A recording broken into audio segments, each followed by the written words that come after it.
Hello, dear ones. How are you all doing? It's Aunt Nikki of Your Story Hour.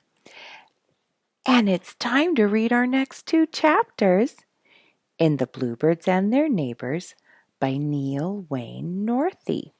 So let's get to chapter 25, called Chatterer the Red Squirrel Tries to Steal. Uh-oh. It is hard to say, but Chatterer the Red Squirrel was a thief. He lived in a hollow den tree in the wide, wide pasture near the garden meadow. He had lived there a long time. During the winter, Chatterer ate nuts and acorns and cones and dried mushrooms that he had stored here and there in places where he could find them when the merry little snowflakes were deep. Chatterer had plenty of his own food to eat, so there really was no need for him to steal. Even if he had needed something to eat, that would have been no reason why he should take something that did not belong to him. For there is never an excuse to steal. He should have worked and earned what he needed as his cousin Worker the Gray Squirrel did. Sometimes we see people who are like Chatterer the Red Squirrel. They would rather steal than earn an honest living. God had said in the 8th commandment, "Thou shalt not steal." Now, the worst thing about Chatterer was that he was not only a thief, but also a murderer. In the summertime, when the feathered friends had nests, Chatterer ran through the trees looking for them to rob. He stole the eggs and murdered the baby birds. Anyone who steals is likely to do worse. So it was with Chatterer. One day in early fall, Chatterer started out to see what he could find to put in his secret storehouse for winter. Sometimes he visited Farmer Smith's cornfield and carried away some corn. If he chose to do so, he even went into Farmer Smith's corn crib in winter and helped himself. Of course, Farmer Smith did not care if Chatterer took some corn, and that is the more reason why Chatterer should not have stolen from his furry friends. First, Chatterer went to the tall spruce to see if the cones were ready to harvest. He found a few that suited him, and those were carried to the foot of a tree near his hollow den tree and stored under a log. After he had carried cones a while, he visited the broad oak to see if the acorns were getting ripe. Chatterer really preferred cones to eat, but he liked acorns for a change. Then Chatterer ran from place to place in the wide, wide pasture, playing. He told himself it would be quite a while until Old Man Winter came, so he would wait until later to gather more food. He thought he would have plenty of time.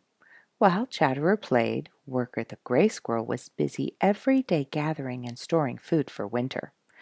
Worker the Gray Squirrel lived in a big stick nest in the top of a tree, not a great way from Chatterer's home in the hollow den tree. Chatterer and Worker did not get along well together. You see, several times Worker had been unable to find some of the food that he had saved for winter. When he came for it, it was gone. He had thought that Chatterer had stole it, but he had never caught him at it. Also, Chatterer had tried to drive Worker away from the part of the wide, wide pasture where the best food was found, so they had not lived peacefully together.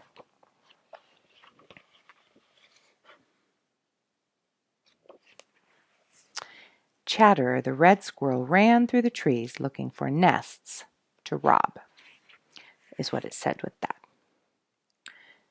When Chatterer finally decided it was time to finish storing his food for the winter, he found that acorn and cones and other things were not so plentiful as he had thought. Worker the Gray Squirrel had been preparing for a long, cold winter and had gathered most of the things that grew nearby. Of course, Chatterer did not like the idea of having to go so far away to find supplies. He was rather lazy, anyway. Chatterer thought the best way to get his supply in a hurry would be to find one of Worker's secret storehouses. He looked here and there, and at last he found some cones that Worker had hidden under a large rock. There were not many, and Chatterer soon had them moved away to a secret storehouse of his own.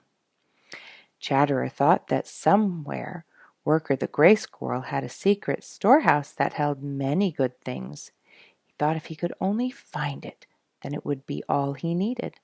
Up and down the wide, wide pasture went Chatterer, looking under every rock and log. But Worker the Gray Squirrel had grown wise with age. Instead of keeping most of his supplies in one big secret storehouse, he placed his food in many different places. Sometimes he had made a hole in the ground large enough to hold only 1 or 2 acorns. Sometimes, if the place suited and he thought Chatterer would not find it, he had left more. It is a mystery how Worker the Gray Squirrel could remember where he had made all his secret storehouses. That is one of Worker's secrets. All the little wild creatures have secrets, and that is what makes them so interesting. Worker did not have to have a lock with which to protect his storehouses as we do, so he had to do it another way. Perhaps he trained his memory by using only a few places at first, or he may have had some way of marking his secret storehouses. I have never seen him carrying around a notebook. Have you? So Chatterer the Red Squirrel had to gather his own food when he could not find the secret storehouses of Worker the Gray Squirrel. Chapter 26. Mrs. Cowbird Plays a Trick. Mrs. Cowbird had been having a good time all spring. While the other birds were busy building their nests, she had been playing. She did not care anything about having a home. Instead, she stayed in the wide, wide pasture with old Bent Horn and the other cows. That is why she's called a cowbird. She walks around on the ground near old Bent Horn, picking up the insects that old Bent Horn knocked from the grass and weeds. She even sat on old Bent Horn's back and rode around the wide, wide pasture. But she never once thought about building a nest, or if she did, she was too lazy to build one. She had an easier way. Mrs. Cowbird is a near relative to Spike the bobolink, Weaver the oriole, Burlingame the lark, and Redwing the blackbird, and the other blackbirds. But she is a disgrace to the whole blackbird family. She is like Noisy the English sparrow, who disgraces the sparrow family, but she is even worse than Noisy.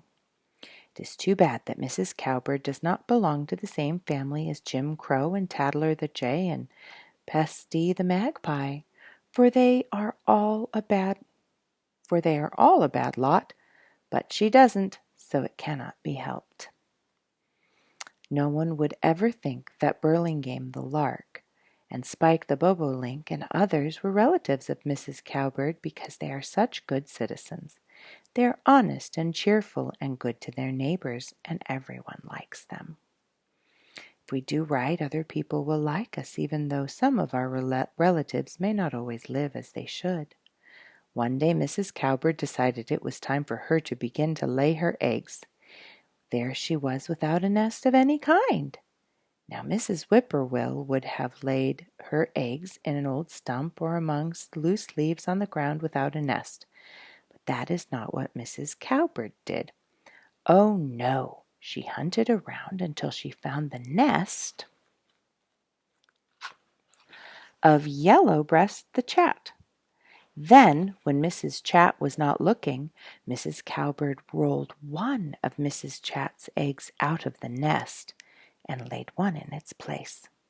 The next day she did the same thing with Mrs. Field Sparrow, and the next day she laid an egg in the nest of Mrs. Yellow Warbler. After Mrs. Cowbird had laid all her eggs, she went back to the wide, wide pasture to play around old Bent Horn as if nothing had happened. Unusual. There's the picture. And it says, "Now where do you suppose that egg came from?" asked Mrs. Yellow Warbler. Of course, Mrs. Cowbird thought the other birds would not notice the difference.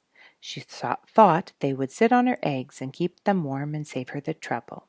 Then she could go on with her playing. She did not want the responsibility of caring for them herself. Sometimes we see people who try to avoid responsibilities. We call them shirkers because they let other people do their work. They are never well liked. Some people even shirk their Christian duties.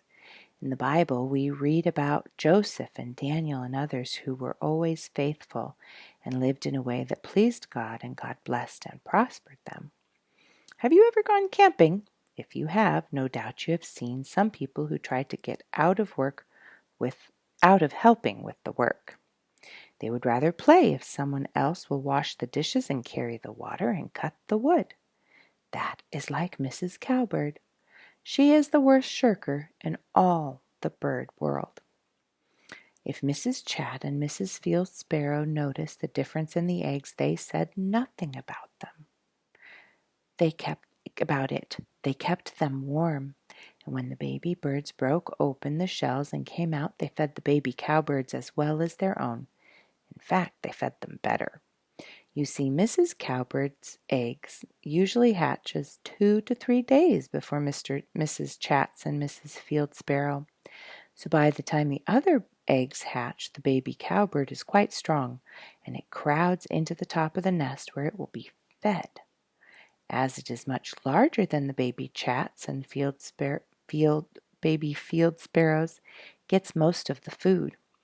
Mrs. Cowbird thought she was playing a clever trick on the other birds when she left her eggs in their nest, but Mrs. Yellow Warbler was not so easily fooled. "Now, where do you suppose that egg came from?" asked Mrs. Yellow Warbler.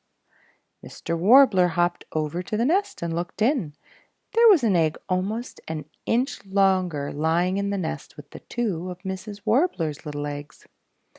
"That must belong to Mrs. Cowbird," said Mr. Warbler, "for I saw her fly away from our nesting tree not long ago." See if I can turn a page. "Well, I refuse to keep her egg warm for her," said Mrs. Yellow Warbler. And so Mrs. Warbler set to work carrying material, and soon she had built another nest on top of the first one. Then she went right to laying eggs. If all birds were like Mrs. Yellow Warbler, Mrs. Cowbird would have to build a nest of her own. No doubt she would have quite a time deciding how to build it and where. I wonder if she would try to build it on old Benthorn's back. All right, we're at chapter 27. We're moving right through this book. Hope you guys are enjoying. We'll see you guys later.